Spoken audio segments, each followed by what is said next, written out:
এই বর্ষার দিনে বাইরে ঝমঝমিয়ে বৃষ্টি আর সাথে থাকবে এই রেসিপি সন্ধেবেলার স্ন্যাক্সে। আর এই রেসিপি হলে বাড়ির সবার মন জয় করে নিতে পারবে এক নিমেষেই। এতটাই টেস্ট হয় এই রেসিপিটি, বানানো ভীষণ সহজ, বাড়িতে থাকা কয়েকটা জিনিস দিয়েই তৈরি করে নিতে পারবে।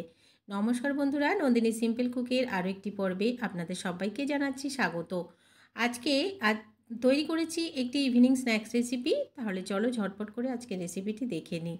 আজকের এই রেসিপিটি তৈরি করার জন্য প্রথমে এদিকে আমি মুগ ডাল আর নিয়েছি 2 চামচ পরিমাণ ছোলার ডাল। এই ডালগুলোকে আমি রাত্রেবেলা ভিজিয়ে রেখেছিলাম। তো সমস্ত ডালগুলো খুব ভালোভাবে ফুলে একদমই সফট হয়ে গেছে। এবারে একটু ধুয়ে পরিষ্কার করে নিলাম আর এই ডালেই অল্প পরিমাণে একটু জল রেখে দিলাম, খুব বেশি নয়, প্রায় 2 থেকে 3 চামচ মতো। এবারে এদিকে একটা মিক্সি জার নিয়ে এই ডাল অল্প অল্প করে ডাল দিয়ে আমি একদমই মিহি একটা পেস্ট তৈরি করে নেব। একসাথে পুরোটা হবে না বলে আমি অর্ধেক অর্ধেক করে নিচ্ছি। তো বন্ধুরা, মিক্সি জারটাকে ঘুরিয়ে আমি একদমই স্মুথ একটা পেস্ট তৈরি করে নিলাম। এবারে এদিকে একটা বাটিতে এই সমস্ত পেস্টটাকে নিয়ে নিচ্ছি। তবে এই ডাল পেস্ট করার সময় কিন্তু খুব বেশি জল দেওয়া যাবে না, প্রায় 1-2 চামচ মতন জল দিতে হবে। সমস্ত পেস্টটাকে আমি নিয়ে আরও কিছুটা যে ডাল বাকি ছিল সেটাও সেমভাবে পেস্ট করে নিচ্ছি। তো বন্ধুরা, সমস্ত ডাল পেস্ট করে নেওয়া হয়ে গেছে আর বাটিতেও আমি নিয়ে নিলাম। এবার এখানে কিছু জিনিস দিয়ে দিতে হবে।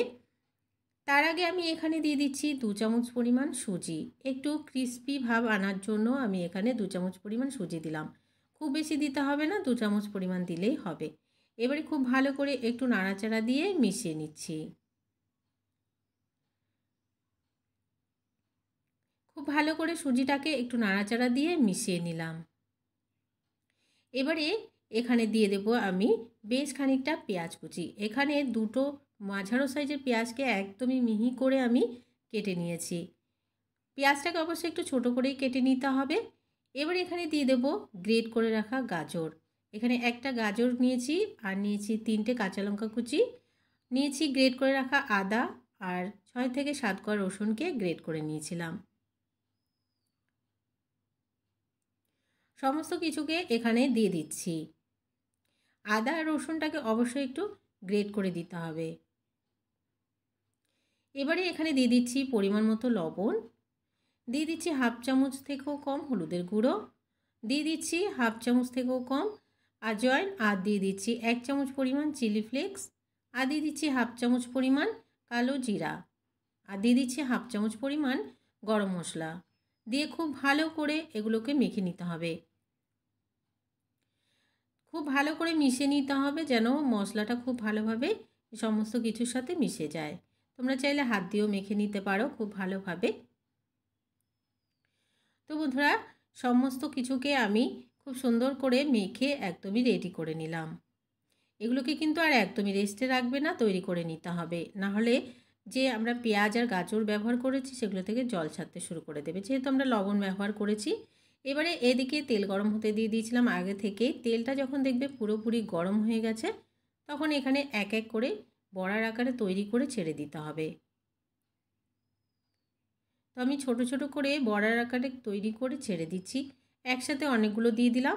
এবারে উল্টে পাল্টে দিয়ে দুপাশটাকে গোল্ডেন ব্রাউন করে আর ক্রিস্পি করে ভেজে নিতে হবে। তবে গ্যাসের ফ্লেমটাকে কিন্তু অবশ্যই লোতে রেখেই ভাজবে, না হলে খুব বেশি দেখবে তাড়াতাড়ি উপরটা ভাজা হয়ে যাচ্ছে আর ভেতরটা কাঁচা থেকে যাবে। একদমই গ্যাসের ফ্লেমটাকে লোতে রেখে ভাজতে হবে। আর এই রেসিপিটি তৈরি করলে দেখবে ফুলতে থাকবে, আস্তে আস্তে ফুলে যাবে আর খুব সুন্দরভাবে দেখবে ভাজাও হয়ে যাবে। তো বন্ধুরা, এগুলো কিন্তু খুব ভালোভাবে আমি একদমই ক্রিস্পি করে আর গোল্ডেন ব্রাউন করে ভেজে নিয়েছি, নামিয়ে নিচ্ছি। আর বাকি আরও যেগুলো আছে সেগুলোকেও ঠিক এইভাবে করে ভেজে নিয়ে ফিরে আসছি। কতটা লোভনীয় দেখতে হয়েছে তোমরা দেখে বুঝতেই পারছো। সমস্ত রেসিপি তৈরি করে নেওয়া হয়ে গেছে। এবারে নামিয়ে আমি সার্ভ করে দিলাম। এই রেসিপিটি সন্ধেবেলায় যে শুধু স্ন্যাক্সে খাওয়া যাবে তা নয়, গরম ভাতের সাথে খেতেও কিন্তু দারুণ লাগে। একবার হলেও বানিয়ে দেখার অনুরোধ রইল। আজকের রেসিপিটি ভালো লাগলে একটা লাইক করার অনুরোধ রইল, অনেক অনেক শেয়ার করে দেওয়ার অনুরোধ রইল। নতুন বন্ধু আমার চ্যানেলে নতুন এসে থাকলে আমার চ্যানেলটিকে সাবস্ক্রাইব করে পাশে থাকা বেল আইকনটাকে প্রেস করে অল বাটনে ক্লিক করতে ভুলবে না, এ ধরনের রান্নার নোটিফিকেশানগুলো সবার আগে তোমাদের কাছে পৌঁছে যাওয়ার জন্য। আর আজকের রেসিপিটি কেমন লাগলো অবশ্যই কিন্তু কমেন্টস করে জানাতে ভুলবে না। আজকের মতন তাহলে এখানে শেষ করছি। দেখা হচ্ছে পরবর্তী রেসিপিতে। ততক্ষণ পর্যন্ত সবাই ভালো থাকবে, সুস্থ থাকবে। আমি একটা তোমাদেরকে ভেঙে দেখিয়ে দিচ্ছি। তো দেখো বন্ধুরা, বাইরেটা কিন্তু ভীষণ ক্রিস্পি আর ভেতরটা সফট। আজকের মতন তাহলে আসি।